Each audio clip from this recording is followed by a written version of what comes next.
Sir universal number అంటున్నారు. ఈ universal number అనేది యాక్చువల్గా మొబైల్ నెంబర్ ఉంటుందా, వెహికల్ నెంబరా, లేకపోతే మీరు ఇచ్చే లక్కీ నెంబర్సా, డేట్ ఆఫ్ బర్తా?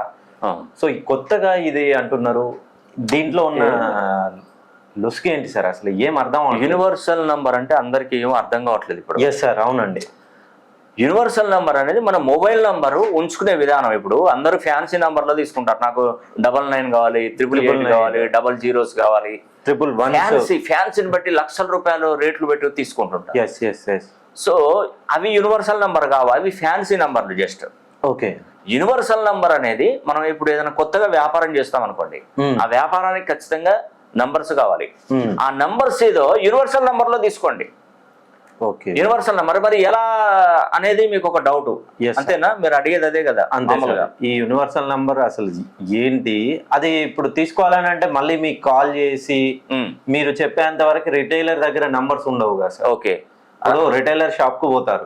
నేనే సపోజ్ నేను ఒక షాప్ కి వెళ్ళాను సార్, రిటైలర్ షాప్ కి వెళ్తే అక్కడ with in fraction of minutes లో నెంబర్స్ చేంజ్ అంటే అలాట్ అవుతాయి కదా చాలా. ఇప్పుడు మళ్ళీ మీరు మీ వాళ్ళకి ఆఫీస్ నెంబర్స్ కాల్ చేసి అది మీరు చెక్ చేసి చెప్పే లోపల ఆ నెంబర్ ఎవరో ఒకరు తీసేసుకుంటారు. అలా కాకుండా మనం ఏం చేసామంటే ఒక సాఫ్ట్వేర్ ను డెవలప్ చేసాం. ఓకే. అదేంటంటే రాసి పెట్టుకోండి, బయోలో కూడా లింక్ ఇస్తాను.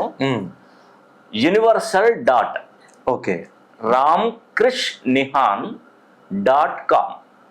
ఓకే. ఈ వెబ్సైట్ లో మీరు యూనివర్సల్ నంబర్ పొందొచ్చు. జస్ట్ ఆ వెబ్సైట్ ఓపెన్ చేసుకొని మీ దగ్గరలో ఏదైనా రిటైలర్ అవుట్లెట్ ఉంటాయి కదా మామూలుగా, ఇది జియో గానీ ఎయిర్టెల్ గానీ, దానిలో ఇప్పుడు మీకు ఒక నంబర్ కావాలనుకుంటే వాళ్ళు ఒక 15, 20, 30 మీకు చూపెడతారు. ఇమీడియట్ గా ఈ యాప్ ఓపెన్ చేసి టకటక కొట్టేసండి, ఆ వెబ్సైట్ ఓపెన్ చేసి యూనివర్సల్ నంబర్ వచ్చింది అనుకోండి, అక్కడ గ్రీన్ మార్క్ పడుతుంది, ఇది యూనివర్సల్ నెంబర్ అని చెప్తుంది దానంతట అది. 2 భాషలు, తెలుగు ఇంగ్లీష్ మేము చెప్పడం జరిగింది. ఆ తెలుగులో మీకు ఈజీగా ఉంటే తెలుగులో ప్లాన్ చేయండి, ఇంగ్లీష్ ఈజీ ఉంటే ఇంగ్లీష్ లో ప్లాన్ చేయండి.